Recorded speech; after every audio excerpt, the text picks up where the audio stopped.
अच्छा बच्चों, ये भी एक क्वेश्चन है। 2025 में जून में आया है। इसका वेरिएंट है 41। और इसका टॉपिक हम जो कह रहे हैं वो मोमेंट से रिलेटेड टॉपिक है। और वो क्वेश्चन हम कह रहे हैं इसको। इसमें ए पार्ट में वो पूछा, a resultant force is applied to an object moving with a velocity v in a straight line. Okay, state two different changes for the motion that the resultant force may cause। अब आपने ये देखना है कि resultant force की वजह से इस बॉडी की मोशन पे क्या इफेक्ट आ सकता है। मतलब अब इस रिजल्टेंट फोर्स से लेट्स सपोज ये एक ऑब्जेक्ट है आपके पास, जो उसने क्या वेलोसिटी v के साथ मूव कर रहा है। ये हम ऑब्जेक्ट को यहाँ पे शो करते हैं, इसकी वेलोसिटी v है। अब वो कहते हैं इसके ऊपर कोई रिजल्टेंट फोर्स एक्ट कर रही है, तो वो इसको किस तरह से चेंज कर सकती है। अगर आप in the direction of force, direction of motion force apply करते हैं, तो क्या होगा, एक स्पीड विल इंक्रीज। तो पहला इफेक्ट क्या हो सकता है, स्पीड कैन इंक्रीज। और इसको आप ऐसे भी लिख सकते हैं, एक्सेलरेशन प्रोड्यूस हो जाएगा।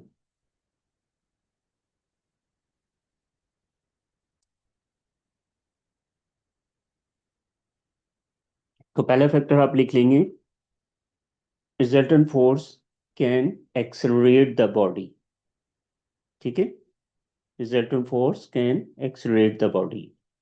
दूसरे में आप कह सकते हैं, रिजल्टेंट फोर्स में चेंज द डायरेक्शन। जैसे हमने टर्निंग इफेक्ट में बात की थी कि बॉडी अगर इस तरफ आ रही है and if you apply the force at an angle of 90 degree, so what happen, the direction of the object will be change. Head on collision जब होगी तो उसकी जो स्ट्रेट मोशन थी वो टर्न में प्रोड्यूस हो जाएगी। तो आप कह सकते हैं कि रिजल्टेंट फोर्स एक तो उसको एक्सीलरेट कर सकता है या डिसलरेट कर सकता है, मतलब स्पीड को या वेलोसिटी को चेंज कर सकते हैं। और दूसरा फोर्स जो है वो उसकी डायरेक्शन को चेंज कर सकते हैं। ये दो तरह से। सर टर्निंग इफेक्ट डाल सकता है। जी बिल्कुल, टर्निंग इफेक्ट प्रोड्यूस करेगा ना, ये डायरेक्शन चेंज कर रहे हैं ना। ओ, ठीक है, तो इसकी मोशन पे दो तरह से इफेक्ट करेगा, स्पीड को चेंज कर देगा या फिर उसकी डायरेक्शन को चेंज कर देगा। सेकेंड पार्ट में देखें, state one other way that forces में चेंज अ स्टेशनरी ऑब्जेक्ट।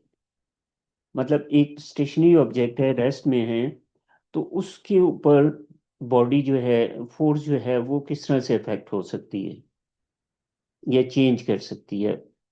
देखिए हमारे पास अगर एक रबर बॉल है, उसको आप प्रेस करेंगे तो वो डीफॉर्म्ड हो जाएगा। और या फिर एक स्प्रिंग है, उसको एक्सटेंड करेंगे तो उसकी उसमें लेंथ इंक्रीज हो जाएगी, या कंप्रेस करेंगे तो उसकी लेंथ डिक्रीज हो जी जाएगी।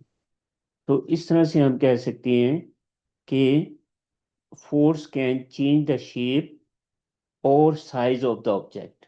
यहाँ पे आप लिख लेंगे, force can change the shape and size of the object. ठीक है बच्चे,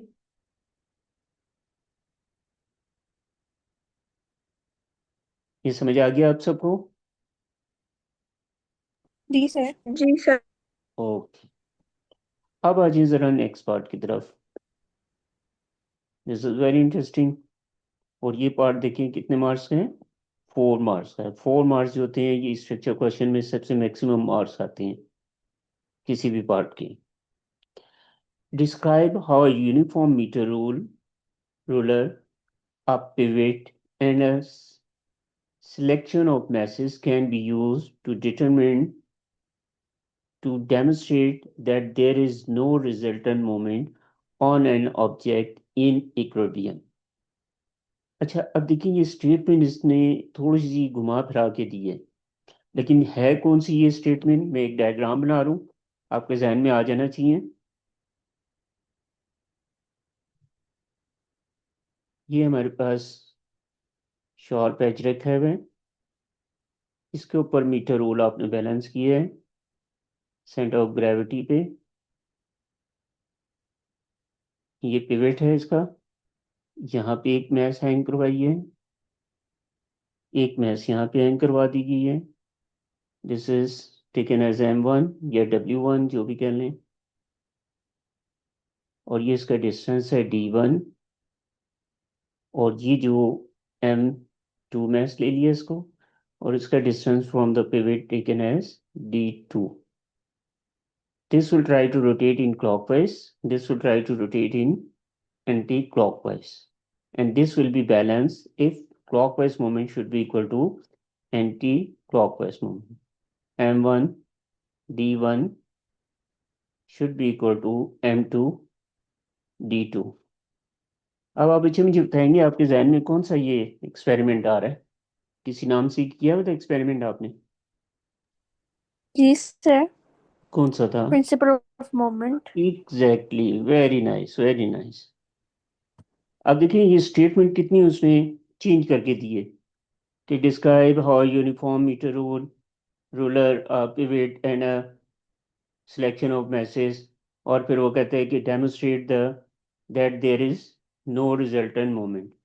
तो ये एक्चुअली जो हमने एक्सपेरिमेंट लिखा था क्लास में, ये मैं आपको दिखाता हूँ। मुझे लेटेस्ट 20 लास्ट ईयर ही ये क्वेश्चन आ गया है। हम्म,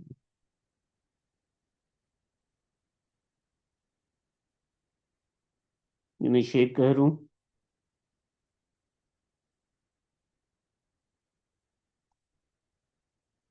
ये देखो बच्चे, ये नजर आ रहा है आपको?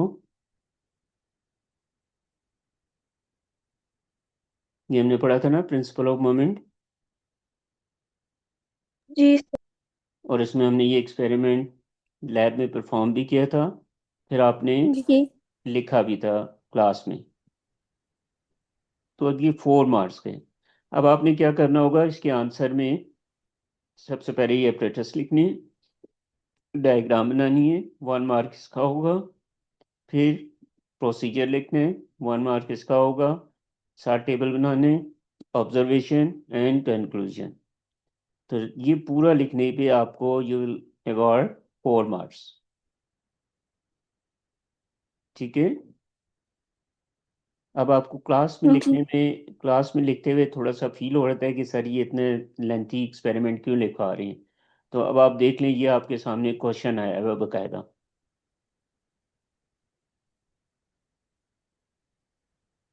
तो इस तरह के क्वेश्चन भी ये आ सकते हैं, so you have to be ready for that.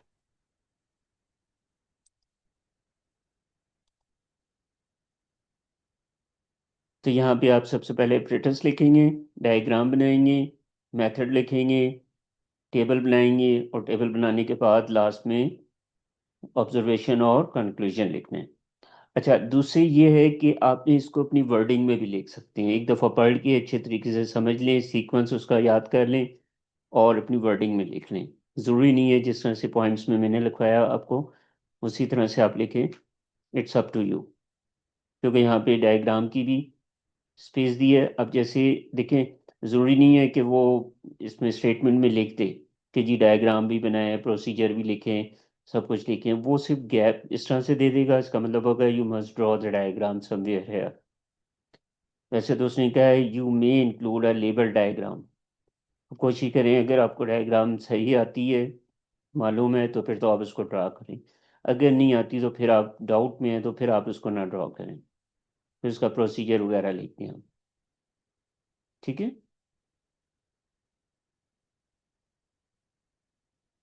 Is it clear बेटा? सबको समझ आ गई ये चीज़? सर। ओके। तो आज ये क्वेश्चन यहाँ तक कंप्लीट करें। कल इंशाल्लाह मैं नेक्स्ट 2 क्वेश्चन और करूँगा, फिर उसके बाद इसका टेस्ट लूँगा आपसे, या कल टेस्ट ले लें आपका।